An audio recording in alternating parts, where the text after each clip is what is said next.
It's late 1986, and the Colombian drug trade is booming. Cocaine has taken off in the States like never before, and normal people, not just celebrities and creative types, are partying, much like a young Sean Williams in his Berlin days, if you catch my drift. The two major trafficking organizations in Colombia, the Medellin Cartel and the Cali Cartel, have flooded the U.S. market with powder, and the money is rolling in. But while the Cali Cartel likes to keep a low profile and portray themselves as respected businessmen, Pablo Escobar, the infamous leader of the Medellin Cartel, chooses a different lifestyle.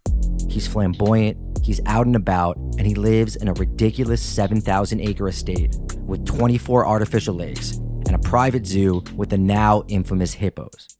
All of this has unfortunately caught the attention of United States law enforcement in a big way, which is not great for business. They're pushing Colombia to start arresting and extraditing some of these Colombian traffickers.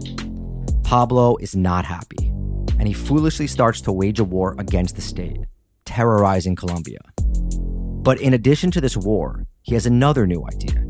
He wants to form a super cartel with all Colombian drug traffickers, including his main business rivals in Cali.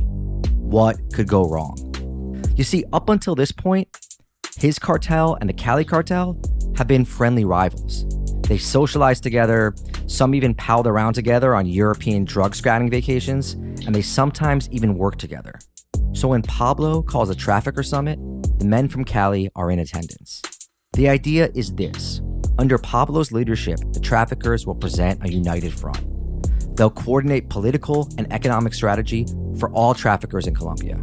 Furthermore, he needs to approve of every shipment made. And the kicker on top, he's going to get 30% of the wholesale value for each shipment.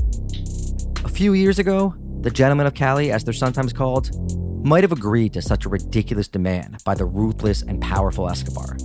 But this is now, not then. And the Cali Cartel has built up its own drug empire and network to the point where they can tell Pablo, nope. According to journalist Simon Strong, Pablo's reaction to being turned down is not calm. Quote, almost speechless with rage, Escobar was reported to have simply muttered, but then, this is war, before he immediately left the ranch. The Cali Cartel haven't met their match in Escobar, though.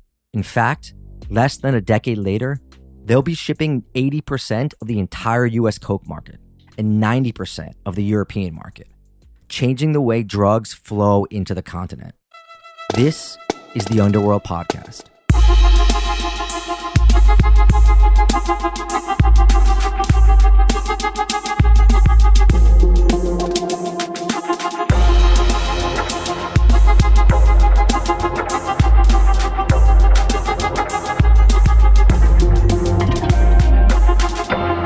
Welcome back to the Underworld Podcast, where we strive to make you, our listeners, the most interesting person on the line for the bathroom stall. We are two journalists, myself, Danny Gold, and my co-host, reformed Berlin party boy Sean Williams, and we, every week, bring you a new story on global organized crime. We are, it's official now, the hands-down best podcast about organized crime ever, and we will stand victorious over the broken bodies of our competitors. Sean, how's your child? Yeah, reformed party boy is a nice way of saying boring father, I guess, or maybe retired rent boy. But yeah, you'll never guess what my son did in it the other day. Like, it was so good. We were on this hike through the forest up this hill, and that is just wonderful, bud. Wonderful stuff. As always, we have bonus episodes up at patreon.com/the Underworld Podcast for $5 a month, or you can just support us for $3 a month if you don't want to hear any more of us, which is a fair thing to feel. You can also sign up on Spotify, who we are big fans of, or through Apple Podcasts. Rate, comment, subscribe, all that, or email us with tips or recs or questions at theunderworldpodcast@gmail.com. A bunch of you guys on Instagram have been telling us about some really cool stories we didn't know about, so thank you for that. Also, we have merch, including the Don't Instagram Your Crimes t-shirts on underworldpod.com. Just click on that merch button. There's hoodies, t-shirts, stickers, a bunch of other stuff. And yeah, all right. Let's talk some real narcos. In the late 60s and early 1970s, the DEA was pretty focused on heroin because a lot of veterans were coming back from the Vietnam War, and they brought their usage home with them. This, of course, brings a boom in drug use. Organized crime is getting involved in the trade, and there's a lot of money, big money. These are the days of the French Connection being brought down. Yeah, crazy stuff. And Ivite Atkinson, black GI, ran a Motown bar in Bangkok. Look him up. We did a show on him like a zillion years ago. This is wild times down in Indochina. And if anyone's going to be in LA and is a producer or director and wants to hear a great pitch about exactly that, hit me up. Yeah, I feel like now we're definitely hit Sean up, but also I feel like we're just referencing all the time all these old episodes we've done, but it's like 170 episodes by now. And a lot of this stuff, turns up and it's all interconnected, which is, I think, a big point of this podcast. Anyway, because of all that, the focus on heroin, they sort of missed the rise of cocaine usage as it was becoming more mainstream in the 1970s. It had, of course, always been around, but was very expensive, and it was more like a small subset of Hollywood types or creative types using it. Colombia develops as the main hub for the cocaine trade for a bunch of factors. You got weed, opium, and the coca plant growing there naturally, even though later on coke would mostly come out of Peru and Bolivia. Plus, Colombia also had a long history of smuggling, things like emeralds and coffee and later weed. It was also a pretty big transportation hub for legitimate goods, so there's lots of opportunity. In this case, a bunch of trafficking families emerged basically smuggling consumer goods to evade tariffs. In 1979, 1980, the textile industry begins to shift from Medellin to Asia because of competition and high tariffs, causing the economy in Medellin to nosedive in a Colombian economy. It was already declining in the late 1970s, and you kind of know what that means, right? It is party time. Yeah, I feel like my Robin Hood reference little buzzers going off. It's like, it's right on my neck. It's throbbing like in my throat. Is that the Robin Hood reference thing, or I don't know? Maybe I should get that checked I think out. that's more like the Escobar thing they tried to portray, right? I guess Cali did it too, but we'll get to Cali and their shenanigans. The Cali Cartel origin story starts off in the late 60s with two brothers, Gilberto and Miguel Rodriguez, and their pal Jose Santa Cruz, better known as Chepe. Actual information about these guys' childhoods and their backgrounds, it's really scarce, and a lot of what is known is contradicting information in various conflicting accounts. Some people say the brothers came from the streets, others say they were from a solidly middle-class family. These guys always are going to keep things very low-key.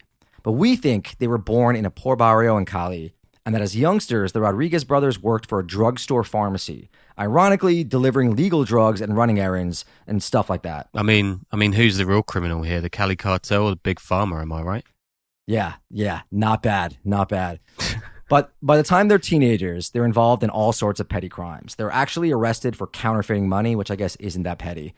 But the judge presiding over the case receives so many death threats that she lets the statute of limitations pass before doing anything. So, petty criminals, but already not messing around if you're threatening judges. And the third guy in the original Cali Trinity, Jose Santa Cruz, Chepe, is a childhood friend of the brothers, and they all grew up together as pals, buds, mates even. And just to make sure we properly credit where a lot of this information comes from, it's the book Drug Lords, The Rise and Fall of the Cali Cartel by Ron Chepesiuk. That's kind of interesting. Chepesiuk? Oh, Chepesiuk. Yeah. He's done a bunch of like really cool books on the drug industry. Yeah, so he wrote kind of the go-to book on the Cali Cartel, which there isn't that much, long form. I think there was another book too that I read for a bit but didn't use a ton of it. Ron did a book on Ike Atkinson. He's like, I think we had him on the show a while back, or maybe at the very start. I know I spoke to him for a story years ago, but maybe we should get him on again. He's cool. Yeah, but if you guys want to read the book on the Cali Cartel, it's his. In their teenage years, the three also start a kidnapping ransom ring. The usual hold someone hostage, get paid a ransom for them to be released, usually small businessmen, things like that, as one does. They're soon implicated in the kidnapping of a fisherman, but manage to avoid getting convicted, and Chepe is then allegedly involved in the kidnapping of a university student and an industrialist, according to a local Colombian paper.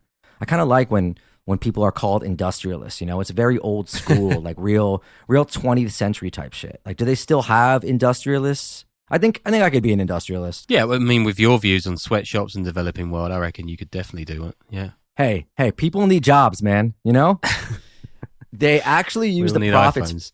Yeah, they actually use the profits from these kidnappings to buy a fleet of 3 taxis. See, this is already like, it's clear these guys are on a different level, right? Most teenagers get a big score. They're out there buying clothes and change or some other dumb stuff.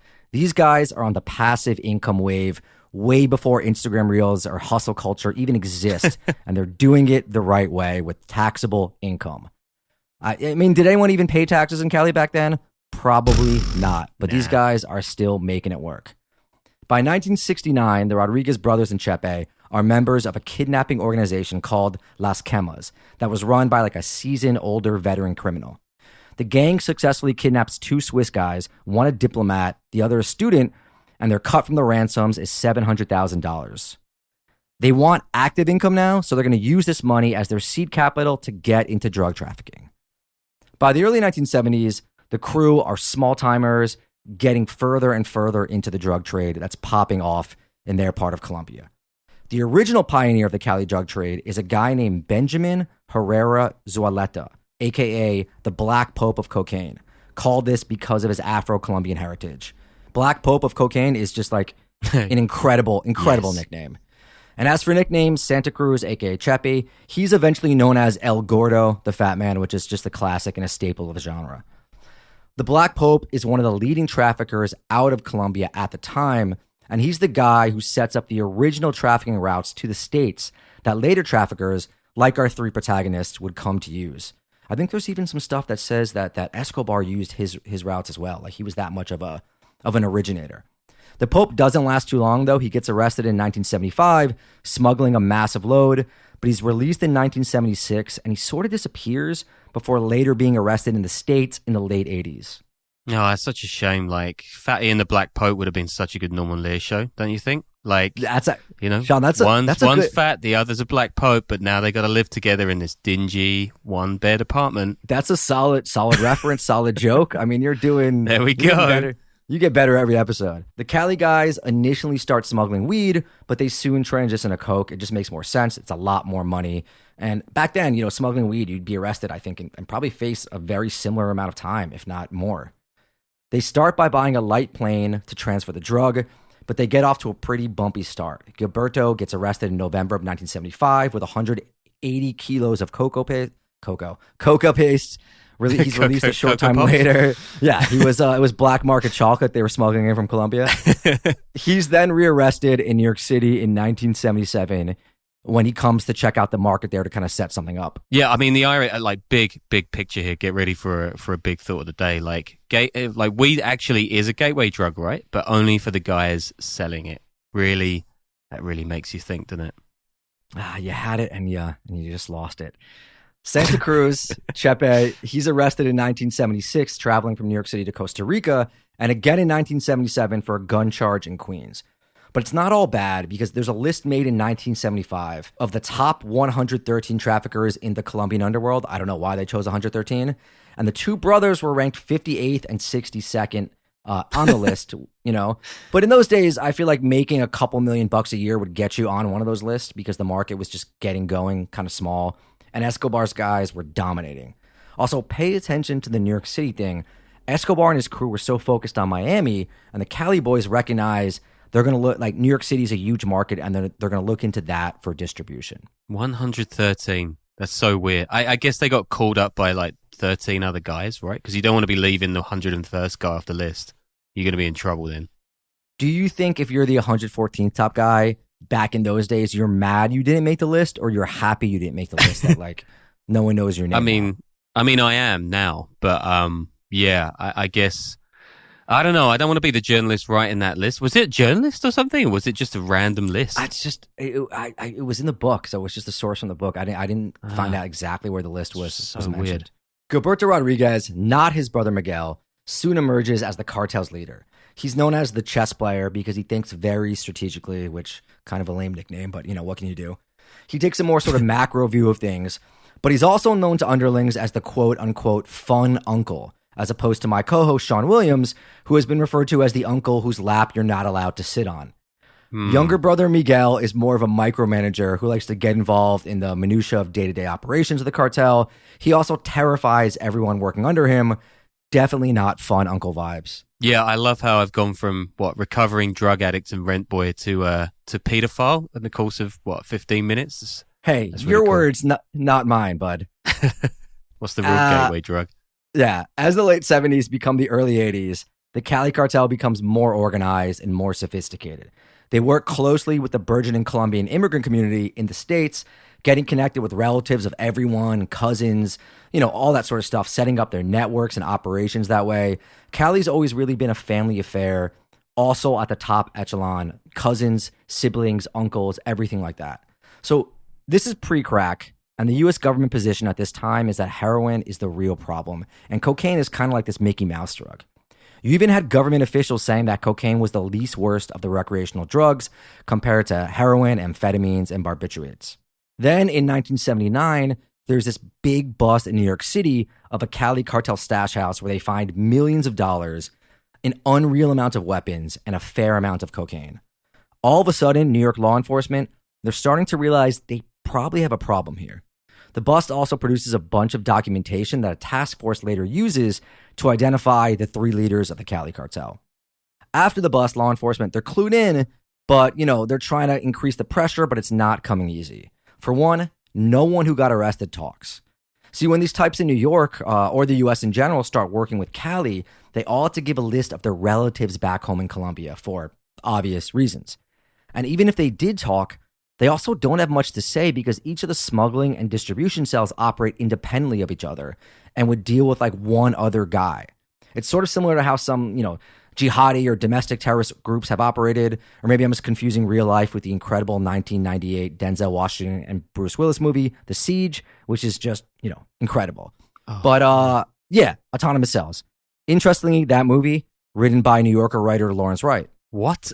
So he's like pivoting from what? 50,000 word features to trashy thrillers. I think he's my hero. First of all, have you seen that movie? It is not a trashy thriller. Yeah. It is incredible. Well, no. I'm being very unfair. Yeah, that is an awesome incredibly movie. Prescient for like what was going to happen over the next 25 years. But yeah, autonomous cells, Cali was well known for that. It's a sharp tactic. The last thing is, when these guys eventually make bail, they don't stick around, right? They just get back on a plane to Colombia for good. We don't have like the databases and the biometric systems and all that set up. It was, they all had forged passports. So like, why talk if you can just flee? Also in the late 70s, Gilberto sends Santa Cruz Chepe to New York City to oversee the market there, and the Cali Cartel establishes New York City as its cocaine beachfront, and later move into 3 other major markets: Houston, LA, and of course, Miami. The cops, and this is basing it on financial analysis of old drug ledgers that they seized, so not like a random guess, like it usually is with these. They estimate that Cali was pulling down $1 million a week in each major market by the early 1980s. So that's what, like $200 million revenue in the major markets in the 80s money, which is, doesn't come close to their peak at the time, which I think was in the early 90s. And it's not billions like it is now, but it's halfway decent. It's probably like, triple us or what? Half a Hawk tour or something. I don't know what the podcast is now. and getting a job with the Cali Cartel back then was not easy. One snitch said that he had to first have a phone interview with someone based back in Cali as part of his vetting process. And after that's done, he was faxed a list of rules. A fax machine is how do you even describe a fax machine? How we send emails. I don't know, but the Germans are going to know because they still use them. Do they really? Yeah, it's insane. They still use them for official documents. They're strange people, as we know. Faxed a list of rules, and some of the major stipulations were to live modestly and avoid attracting attention to yourself. And if you worked at a stash house, you were expected to show up at night and leave in the morning, basically like a 9 to 5. Yeah, I mean, did they ever consider creating a podcast? I mean, we do like nothing here, and we're making bank. I mean, I'm sure if it was now, they'd have a studio in one of the stash house apartments so they could kind of like, record their thoughts on what's going on with, I don't know, what's the culture war issue. Cali Cartel with James English or some shit cats like that. Cats in Ohio, whatever that is. Santa Cruz also brings up a group of hitmen from Colombia to work in the States, known as the Palestinos, after their leader, Julio Palestino. A New York cop described the group as being legendary for their capacity for violence. They kill numerous people in Chicago, New York, and Miami. Santa Cruz is also a pretty brutal boss who had zero issues killing people. For example, he had his mistress, who was the mother of several of his children, killed for basically threatening to move away with his kids. So, not exactly a stand-up guy. There's another Colombian trafficker who was hustling in New York City at this time. named Pacho Herrera, who, if you guys have watched Narcos, he's got a sizable role in that. He gets arrested in 75 and 79 for trafficking small amounts of cocaine. He might actually be the son of the Black Pope we mentioned earlier. There's a couple reports of that, but nothing's confirmed. He's operating independently during this time, but he heads back to Cali in 1983 after a short prison term and ends up linking up with the Cali Cartel to discuss smuggling routes and work together. Over the next few years, he rises up to be a part of the Cali leadership, basically being fourth after the brothers and Santa Cruz Chepe. Another interesting thing about Pacho is that he's gay, which is less unique now in the Colombian trafficking world. We've discussed this, I think, with Toby Muse a bunch, but back then, let's just say the Cali Cartel was very progressive for what was going on. So business is booming for Colombian traffickers, and there are basically two main organizations in Colombia, one in Cali and the other in Medellin. And that's Pablo Escobar with the Ochoa brothers and others in their leadership. I mean, there's been so much done on Pablo, like how many TV shows, documentaries, whatever, it's overkill. So I'm going to try not to go into a ton of details, but the two groups have very different styles. Pablo's guys are way more thuggish and less sophisticated than the Cali guys. Now, did this mean the Cali guys weren't violent? They didn't kill people? Of course they did. But you know, where Pablo's guys wanted to kill someone, they might spray a restaurant and kill 30 civilians to get their guy. Whereas the Cali Cartel would invite the person to Pacho's ranch outside the city and take care of the person quietly. There's another actually pretty genius way they dealt with some of these traitors and screw-ups. If they were from out of town, they would invite them to Cali, they'd fly them in, and they would disappear them. And then the Cali guys would find someone who looked enough like the dude to fly back to where he came from. So they could be like, oh, hey, you know, he didn't go missing in Cali, he went back home, which is like, you know, A for effort right there. Yeah, and then they could get a guy who looked like that guy to get on a plane back to Cali, and a guy who looked like the guy who looked like the guy who looked like the guy to head back to his hometown, which would be like, you know, that's kind of like double gold standard. But yeah, I guess this is cool. You're kind of foreshadowing a bit. They actually get brought down because 90% of their time and effort was spent towards getting a guy who looked like a guy who looked like a guy. Eventually, it was just all they were doing pretty much. So they had to like stop trafficking. Oh man, it sounds like journalism. Yeah. When dealing with politicians, the Cali guys kind of look to corrupt them too behind the scenes with money, while Pablo was more into threats of violence and assassinating people. Escobar being loud and violent, it also plays right into the Cali Cartel's hands. They'd started portraying themselves as the Gentlemen of Cali. That was the nickname they went with, which, very nice. You know, they're the good guys, the respectful guys. They're actually just really businessmen, which made it them way easier to deal with and less psychotic than Pablo and his crew, and that was kind of what they went for. In 1981, Marta Ochoa, who's the sister of the Ochoa brothers, who are top-level players in Pablo's cartel, gets kidnapped by one of the leftist guerrilla groups in Colombia, M19, who demand like a huge $15 million ransom. In response, both cartels have a landmark meeting to discuss how to retaliate. They form a group called Death to Kidnappers, aka MAS. I think it's fair to say that we can ascertain what they were about. And this MAS meeting is like a who's who of Colombian traffickers. All the big dogs are there. And they decide to drop leaflets in Cali where this group is, saying that they're going to kill everyone in M19. And the message is received pretty quickly, and Marta is released. Then there's a second MAS meeting where the cartels decide to divide up territory in the U.S. so they aren't fighting over it. Cali gets New York, Pablo gets South Florida, and they share California, though eventually Cali kind of starts to dominate California. And yeah, from the 1970s to the mid-80s, the two cartels kind of get along pretty well. They mingle together, they're friendly competitors, they even work together on some joint shipments and processing labs. It turns out Jorge Ochoa, one of the Ochoa brothers, actually grew up in Cali for a time. Him and Gilberto Rodriguez, the leader of Cali, they're kind of boyhood friends growing up. So, you know, they get along. In the late 1970s, they even become business partners when they co-found a bank together called First Inter-Americas Bank in Panama. And in 1984, due to pressure from the government, they actually go to Spain together to get away for a bit and just, you know, explore the European cocaine market. So, you know, it's kind of nice. They were pals. But, you know, Pablo being Pablo and a full-on lunatic, it really helps out the Cali Cartel because during the 80s, the U.S. government and the Colombian government, a lot of their attention is on Pablo. When asked why the U.S. didn't focus on Cali in the 80s, the U.S. Deputy Assistant Secretary for Latin America from 87 to 89 replies, quote, "Our sense was that the thugs from Medellin were more insidious. Escobar was your typical gold chain, fancy car gangster who liked the flamboyant lifestyle. The traffickers from Cali, on the other hand, were low-key and manipulators. We called them criminals with Gucci slippers. Wasn't that the title of that rap rock album you made back in the day in high school? I'm sorry, did you say rap rock album?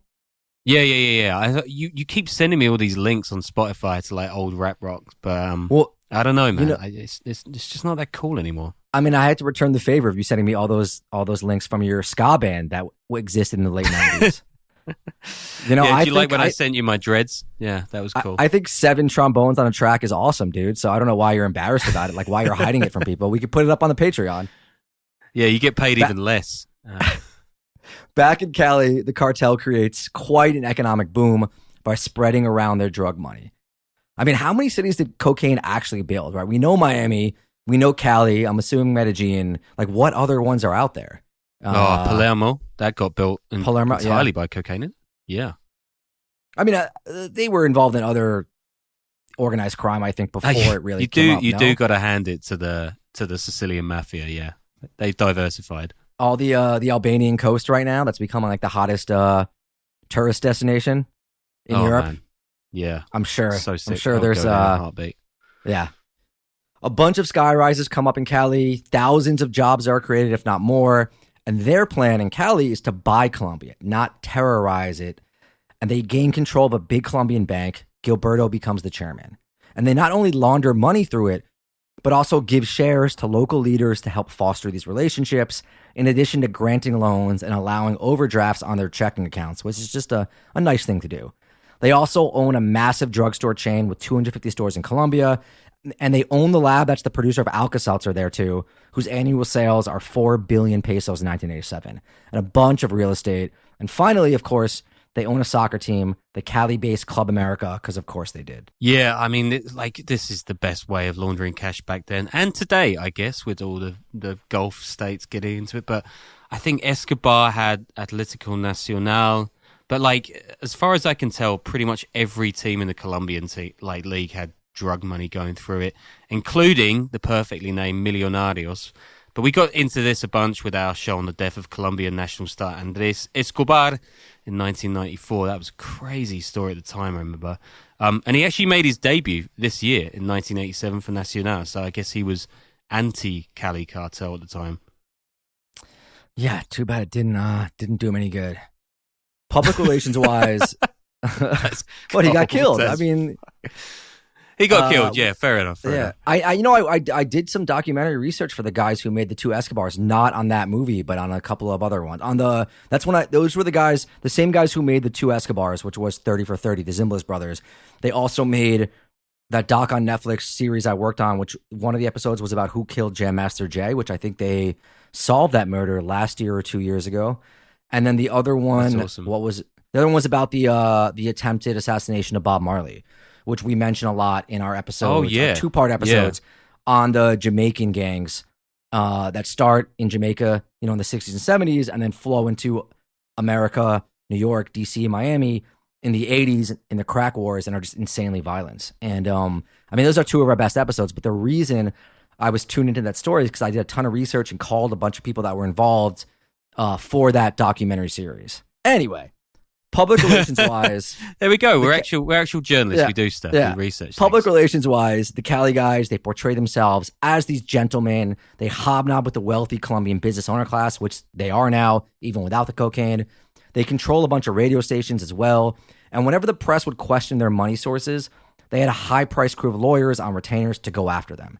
And they pay off journalists too, and even hire some as PR, which, hello, dream job for me and Sean.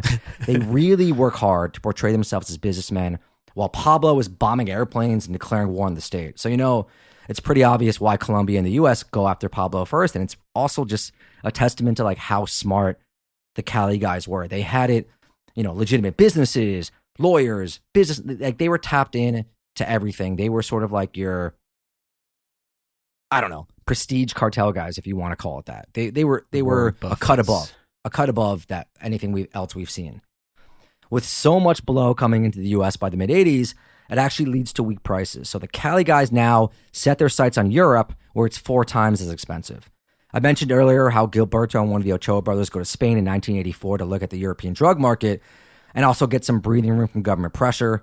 The Cali Cartel, while there, they link up with a Camorra crime boss named Pasquale Locatelli, which, fun fact, this dude got arrested sometime in the late 80s, but in 1989, he broke out of a prison in France by breaking his own arm, then having his men intercept the prison transport van to slip out back to Spain, which is like straight from Gomorrah. And this dude stayed on the run, being a massive coke broker until getting arrested again 20 years later in 2010. The Camorra, they already have these logistics in place all over Europe because they were moving heroin. So Cali gets them the product, and they actually handle the wholesale distribution because they're so tapped in.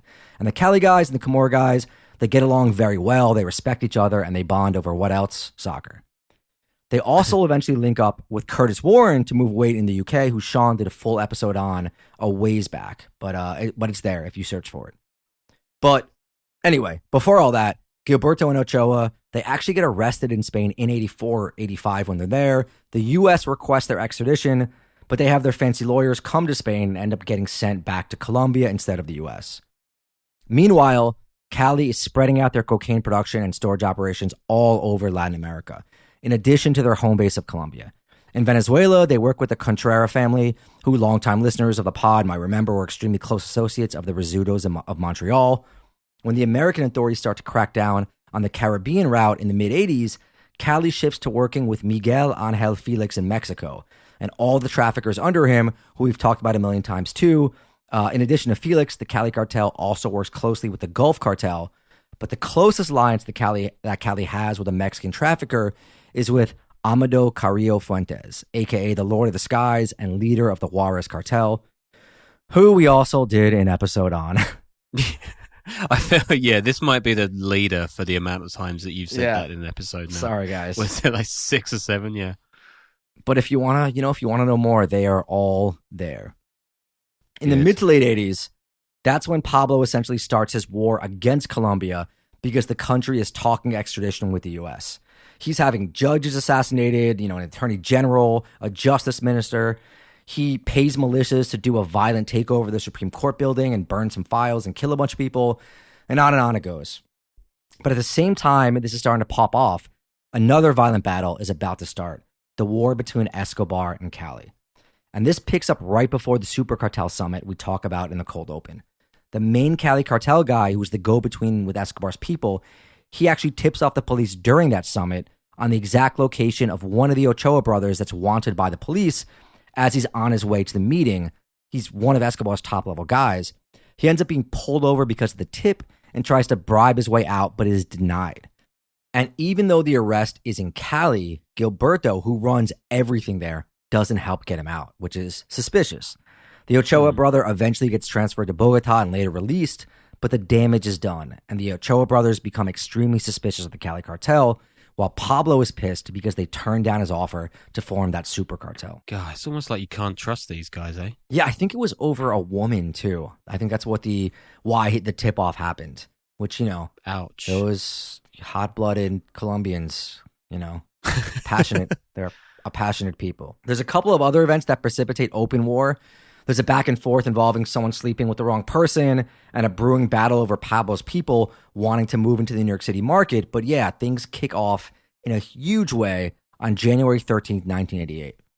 That's when a big-ass bomb explodes outside an 8-story apartment building where Pablo's family is staying. It kills a few people, and it partially, I think, ruins Escobar's daughter's hearing. The attempted hit shocks him, and he sends a team of sicarios to take out the Cali Cartel leadership, and the Cali guys send their own shooters out to take out the sicarios. Bodies are starting to pile up. Soon it's 60 members of the Cali Cartel and 18 members of Escobar's cartel that have been wiped out.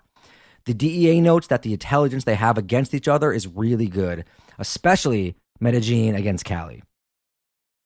Soon enough, the two cartels realize the feud is bad for business and try to negotiate a truce, but by this point, there's just too much bad blood, so the war continues. It's so intense that it spreads to the U.S., and dozens of bombs and hits are happening in New York and Miami, which is absolutely nuts when you think about it. Even the currently most deranged Mexican cartel, Jalisco New Generation, would never start doing multiple bombings in the States, though I think there have been a couple hits in L.A. I'm sure there's been a couple small ones here and there, but the rival cartels, they even start tipping off the police about each other's shipments.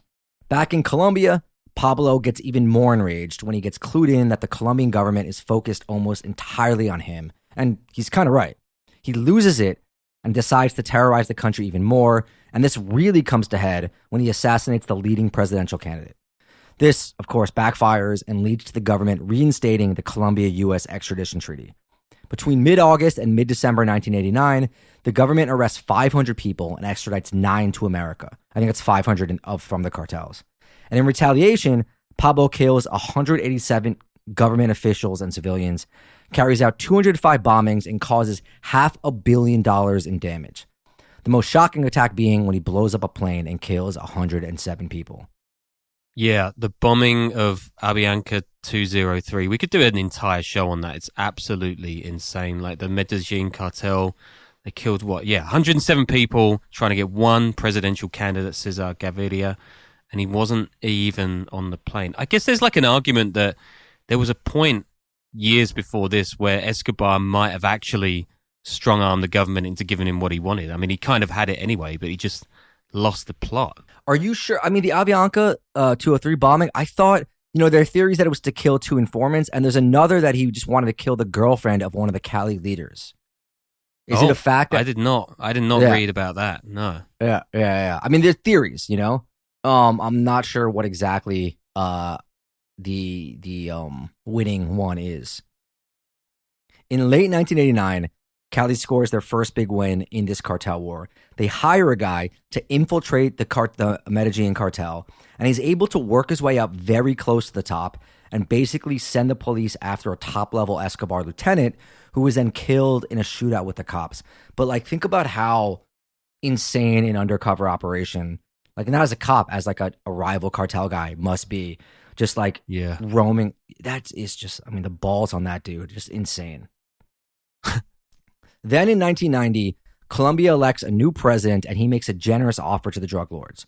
Turn yourself in, do a few years, and no extradition. Whereas Pablo views this as a sign of weakness and ups his attacks, the 3 Ochoa brothers all accept it. They end up each doing 5 years in medium security prisons, and with how corrupt Colombia was at the time, I'm sure it was not that bad. Just to wrap them up real quick, 2 of the Ochoa brothers never get in trouble again, but one of them, I guess, couldn't resist, gets back in the game, and gets arrested in 1999 and is sent to the U.S. to do a 30-year sentence. The other 2 brothers, they do their 5 years, they keep most of their money, if not all of it, and they retire, and that's about as sweet as deal as you can get for a drug lord right there. Yeah. The president of Colombia continues to sweeten his offer to surrender. Pablo finally accepts, and on June 19, 1991, he turns himself in to do his time in a private prison that he built. Meanwhile, the Cali Cartel has been steady building their businesses. At this point, U.S. officials estimate that they're actually the number 1 traffickers in the U.S. market. Then in 1991, Time magazine does this big cover story called The Cali Cartel, the New Kings of Coke. And in the same issue, they separately have an interview with Gilberto Rodriguez himself. This is a gigantic deal. It's like a dream story for a journalist. He's basically the most powerful drug lord in the world at the time. The head of the Cali Cartel, which he won't admit, but he is, and he sits for an interview with 2 Time reporters. Yeah, that's a great scoop. Might get you 40 cents a word on Substack today. I don't know, man. I think that's still the kind of thing. But now they won't even do it, right? Because you can just make your own videos or have your own Instagram account. Yeah. During the interview, he portrays himself as an innocent businessman that was unfairly targeted by the psychopathic Escobar. He's a victim of Escobar's war of terror. He says Escobar is, quote, sick, a psycho, a lunatic. He knows he's lost the war against the state. He lives now only to destroy. He also says, you think one person, one baron, as you Americans call him, can control all the cocaine being sent from Cali? There are kids out there on the streets, 20 or 25 years old, shipping 10 kilos, becoming millionaires. You think one man can control that? I have a bunch of excerpts here. It's just that good. Hold on, Sean, can you read them so I can rest my throat for 1 second? Yeah, I could do it in my greatest Time magazine journo, received pronunciation. Question, tell us about your cocaine empire, Mr. Moody. Given the kind of question you're asking, I gather you have this image of Gilberto Rodriguez, chief of a drug cartel. You'll be disappointed. I am not a narco trafficker, let alone the chief of a drug cartel. Neither am I a megalomaniac. Therefore, I am not pleased when people try to portray me as an evil, intelligent, powerful man who has an unlimited fortune. He doesn't like it when people call him clever. Question, you're saying you are not and have never been involved in trafficking narcotics? That's exactly what I'm saying. You mentioned your well-known differences with Pablo Escobar. Tell us about them. And he laughs. Yes, it is true. This is like straight out of like an 80s Superman movie. Yes, it is true that I have differences with Mr. Escobar. All this started when Mr. Escobar called me and asked me to help him commit violent acts to get the Colombian government to abrogate the 1979 extradition treaty with the US. Mr. Escobar thinks that one must take justice into one's own hands. I don't agree. He thinks that a criminal can win a war against the state. I think that is absurd. The crimes he has committed in Colombia on the pretext of narco-trafficking have been very grave mistakes. Yeah, I'm just thinking about this in Max von Sydow's voice or something. This is incredible. Yeah, he like speaks so well, actually. I kind of like him. Anyway, there are two possibilities. One, that you're a smart criminal who never got caught. And two, it is always possible to bribe the authorities.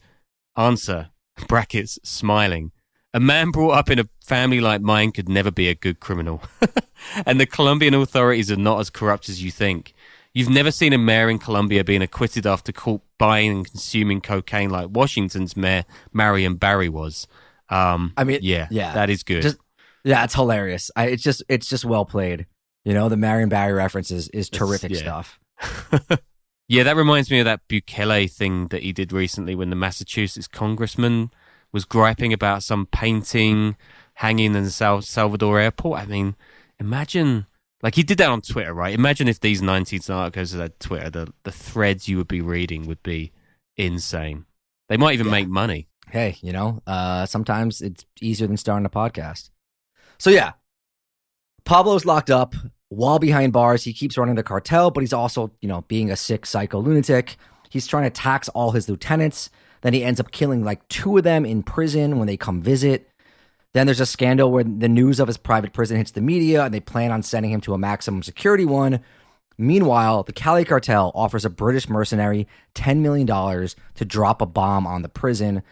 But the Merc ends up being caught in a sting operation in Miami trying to buy a plane. Yeah, that guy, he's like a Scottish ex-SAS violent domestic abuser, basically psychopath all round. I think he served as a mercenary in like apartheid South Africa and Rhodesia. Handlebar moustache, of course, and he died earlier this year. He called himself a quote dirty, low-down scumbag of a man. I feel like there was a job open for him in media, but interesting guy. Might make for an episode. I didn't even know that you knew who this specific person was. Yeah, I remember that being on the news. Then I looked at it when I saw you were doing this show, and maybe we should do an episode on him. We don't do much on mercenaries. He's like a complete villain. Yeah, I mean, if he's a mercenary working for a cartel, I feel like that's in our wheelhouse. You know what I'm saying? Just about. Yeah. Anyway, Pablo decides to dip out, just leave prison, which he does, but his cartel isn't what it once was, and this is like 1992, 1993. Still, he gets back to business and starts running wild again. But by now, a new powerful collective forms called Los Pepes, which stands for Those Persecuted by Pablo Escobar. It's a collection of groups whose only connection is a hatred of Pablo. You got some people from the Search Block, which is a combined 1,500 group of soldiers and police officers dedicated towards fighting the cartels and specially trained. You got the 2 families of the 2 lieutenants Pablo killed in jail and their people. You got the Cali Cartel, and you got right-wing paramilitaries. They go all out on Pablo, you know, killing his lawyers even. Anyone associated with him is being targeted. They're destroying all of his infrastructure too. And the Colombian government seemingly like lets this go on while the Americans also turn a blind eye. The Cali Cartel is a key element in providing intelligence for the group. And sources in the Colombian government said that Cali's intel apparatus was so good, they took to calling it the Cali KGB. Escobar is finally gunned down on December 2nd, 1993. While the Cali leadership is initially thrilled and relieved that Escobar is taken down, they don't particularly like being labeled the new kings of cocaine, and all of the focus then shifting on them. And back in the States, the authorities are dismantling their distribution network. High-up guys are getting arrested. Shipments are being seized. They try to work out a deal with the Colombian government and the U.S., but at that point, there's no takers, and everyone is now gunning for Cali. But it's not going to be easy, especially if they stay on their home turf. They've got 5,000 taxi drivers operating as their eyes and ears in the region. They've got the airport people on the payroll so they know who's coming in and out. They also have people at the public phone company monitoring and recording phone calls throughout the city. They're even able to monitor calls to and from the American embassy in Bogota. Also, they have the son of a general in the Colombian army and a military man himself running their intel ops. Originally, the guy had signed up only to help take down Escobar, who he saw as like a cancer to Colombia. But after Escobar was killed, they refused to let him resign. Oh, man. I guess this guy was lying to that Time magazine journalist all those years before as well. It's pretty shocking. He was not being truthful. Search Block, though, that group of military and police, they've turned their attention to Cali and are conducting raids against them. This is like 1995-ish, but the Cali bosses always seem to be one step ahead. There's deep corruption in the Colombian security services, and so many of their phones are illegally tapped by Cali that Colombia has to declare a state of emergency for the national phone lines. The four bosses of Cali also have safe houses all across the region, with special hiding spots hidden inside all of them. Eventually, though, the heat is just too hot, and in July of 1995, Gilberto Rodriguez, head of the Cali Cartel, is finally arrested with help from a confidential informant. Right away, he gets an army of high-powered lawyers to go to work trying to stop his extradition to the States. He's still locked up, though, not outside, and the hunt is now on for his brother, Miguel Rodriguez. Remember that guy handling their security who they wouldn't let retire? He starts informing to the DEA. And as the hunt for Miguel gets going, something else starts happening.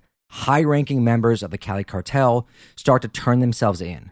What happens is all these guys, they're shocked that Gilberto's just brought in alive, right? They assumed he'd be killed on the spot like Pablo. And they start to think maybe, it's better just to turn yourself in, negotiate, do a short sentence, medium sentence, and go free. Chepe Santa Cruz is then caught and arrested at a restaurant in Bogota. Some say he turned himself in. Others say he's double-crossed by police he had on the take, who wanted the reward for catching him, which was like $600,000. And just a month later, Miguel is arrested, and pretty soon, 6 of the top 7 members of the Cali leadership are locked up. Pacho is the only guy on the outside, and he's actually trying to negotiate his surrender, and Cali seems like it's pretty much finished. Chepe Santa Cruz actually escapes from the Colombian prison he's in a few months later in January of 1996, but he's killed shortly after, allegedly by the police, probably by one of the many militias. Pacho ends up surrendering in September of 1996. He turns informant and gets hit with only 7 years and $1 million fine. But then in 1998, he's gunned down while in a maximum security prison while playing soccer when a dude dressed up as a lawyer goes up to him and shoots him in the head 6 times. Yeah, Narcos, I don't know. That's not quite how it goes down on the show. There's no lawyer shtick, which is a shame because that's like way more interesting than just some rando gangbanger doing him in. But yeah, I mean, I just watched that scene. I watched it last night, actually, when I knew you were going to do this. And Pacho cannot kick a ball. He is very, very bad at football. It's almost like he is an actor who has never learned to play football like a cool guy. Anyway, that show is great, man. I think they go through a lot of this. I don't remember because my memory is shot in general. Like Chepe gets done, like he gets battered over the head with a spade and then shot by, I think, some of the militia guys. Yeah, it's a brutal show, but I think they did a pretty solid job. Okay, finally, the Rodriguez brothers, though the original founders, they end up living it up in prison, bribing their way to a good time. Think like Goodfellas, but 10 times better, as their cells were more like upscale luxury apartments with cable TV, fancy food, unlimited visits. Gilberto actually gets released on November 7th, 2002, shocking Colombian and U.S. officials. Many suspect a bribe is paid, but there's no actual proof. But I mean, come on. He gets arrested again, though, in March of 2003 on some old charges. And then a few years later, both brothers are extradited to the U.S. on money laundering charges. Gilberto dies in May 2022, and Miguel is still locked up but expected to go free in 2028 if he's alive then. And that is the rise and fall of the Gentlemen of Cali. Woo, epic, man. That was very well researched and interesting. And yeah, if anyone has any questions about stuff they disagree with it in any of those other shows that we mentioned, please do what some rando guy did on Twitter and tell me he's going to go through all of our back catalogue and check for mistakes because that would be good for us. That was awesome. Did someone do that? Did someone say that? Yeah, he was like, he pointed something out, and I was like, nah, man, that's completely wrong. He's like, I'm going to go back through all those episodes and check that you got this wrong. Like, please do that, and get all your friends to check that we made that mistake as well. What was it? He was complaining that we don't call enough different gangs terror groups or something. And I looked through all of the scripts with the word terror, and it was like 25 different groups over the years that we've called that. So, yeah, but please listen to 25 episodes, man. You went through that. You went through that many scripts, Jesus. I had someone try to point something out wrong in one of the Canadian motorcycle gang ones about, I'm not going to go through scripts, but I was able to find that I was correct with like a couple Google searches, So that's they never respond after that. Like there's no response when you're like, actually, it's always here good. is evidence of that and evidence of this. Do you have, which doesn't say we don't get things wrong. We do. But we only care if you subscribe at patreon.com/Underworld Podcast, in which we will just, pledge fealty to you no matter what. You're always right. We are always wrong. Until next week, thank you for listening.